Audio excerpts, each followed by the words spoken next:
you don't mind. Yeah. The relief is just amazing. And the value on this coin here? This one is 47,500, but they can be all over the place. Any chance of having sure, your dad come on over? Mr. Berk. I'm not old. Good to see you again, sir. Yeah.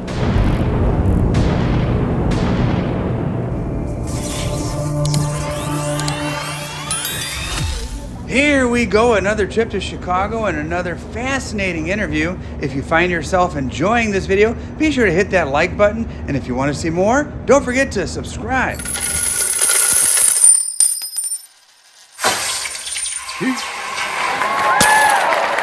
Aaron Berk, nice to see you again. Good to see you. Yeah, it's been a while. Yeah. And every time I see you, you've got something not only very interesting, but very, very valuable. And so... Sometimes. What do you got there, my friend? You know, unfortunately, it's the most valuable things that are the most fun to look at. Yeah. So that's just the nature of life in general. So what I have here, this is Euainetos Decadrachm. Okay. There was actually two artists that did the Syracuse Decadrams between 405 and 400 BC on average. It was Euainetos and Kimon. BC, so we're talking about almost 3,000-year-old coin. What's unusual is that the quadriga side is actually the obverse of the coin, and the head side, which traditionally we would know is to be our obverse, is the reverse of the coin. And so there's signed dies and unsigned dies. You don't mind. Yeah. So, and there's even ones that are triple signed by the artist. So this is the reverse. That's the reverse. And the relief is just amazing. So you have Arethusa on the obverse.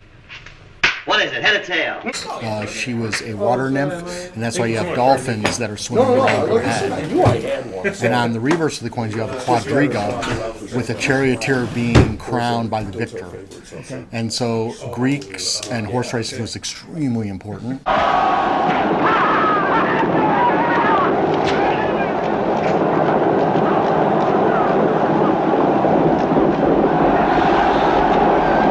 And so that's why it's the obverse of the coin. And so on the reverse or the head side of Persephone, you'll have signatures that will represent the artist, Kimon or Euainetos. In this case, this is a signed die, but the signature's off the flan. It's fascinating. And mind if I ask, where did you pick it up? We bought this from another dealer who got it out of a collection.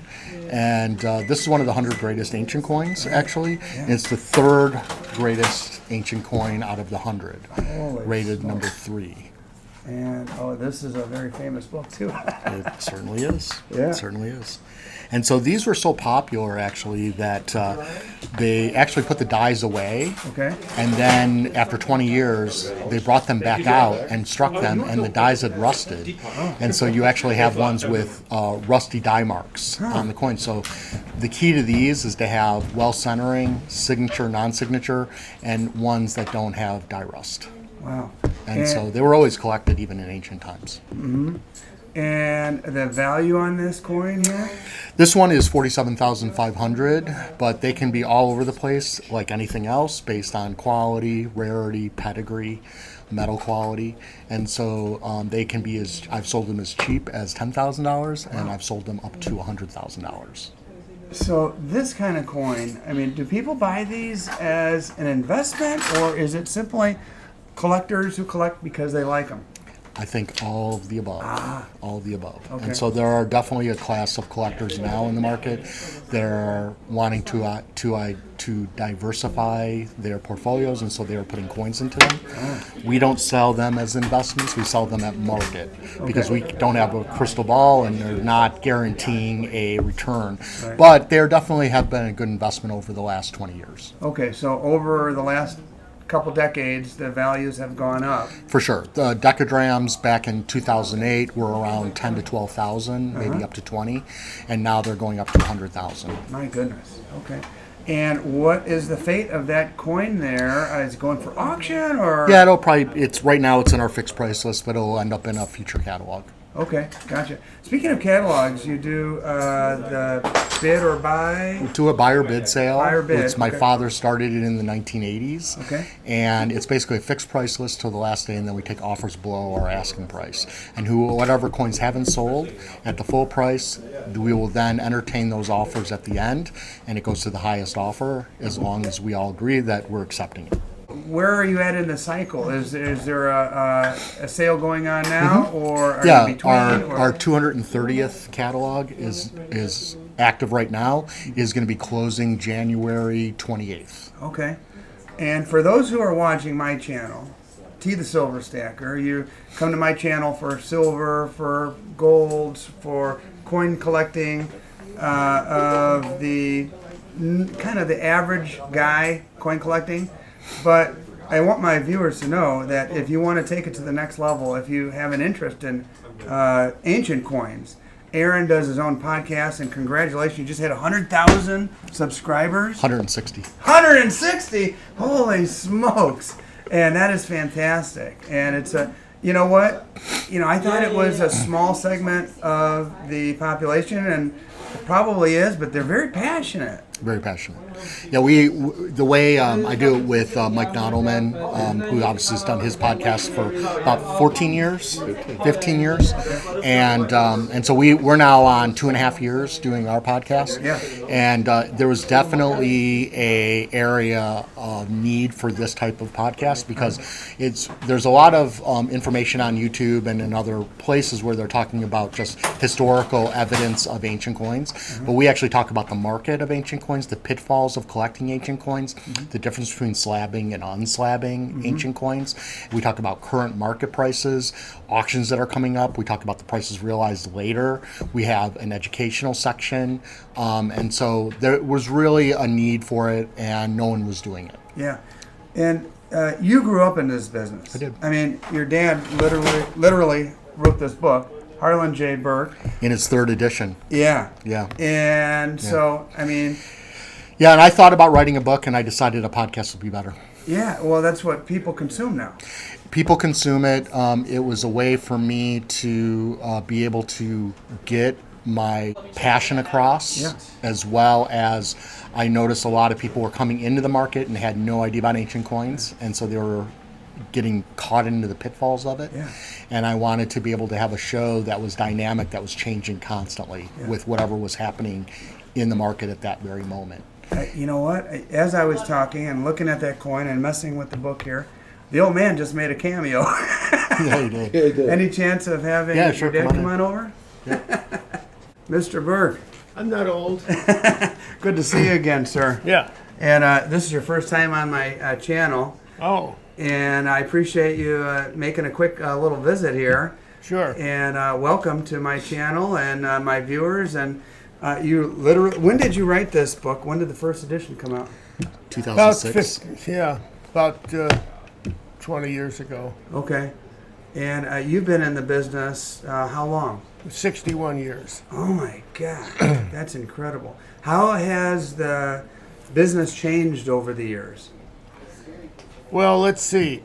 When I started, there were 2 dealers in the U.S., and they sent me Polaroid pictures of coins Polaroid. that they had to offer me. And since I was a pusher, I'd call them up and I'd say, send it to me right away. Wow.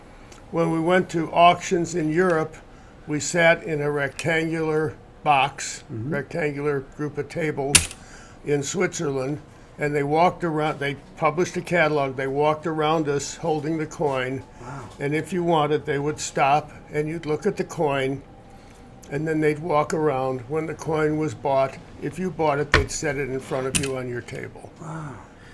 We know how Aaron got into the business. He was born into it. How did you get into the business? Well, my grandmother gave me an 1818 Swedish medal the size of a $50 Okay. and 7 Indian head pennies. And of course, we were very wealthy. So when my father gave me my 35-cent allowance for the week, there was a 1916 D dime. Okay. And they minted 264,000 of those. And Yeah. at the time, it was worth $12.50, Uh-huh. which was a year's worth of allowance and then some. And of course, then in the 50s and 60s, before 64, all kinds of great coins were in circulation. Okay. They sure were. Yeah. And After 64, everything was taken out. that's how Leon Hendrickson got his start down at Silvertown in Winchester, Indiana, plucking those gorgeous coins and put them in a cigar box and selling them at a countertop, and he built an empire. I dealt with Leon all the time. What were your thoughts about Leon? Was he a square dealer? Oh, yeah, very honest, very sharp, very nice. Yeah. We could buy from him and sell to him.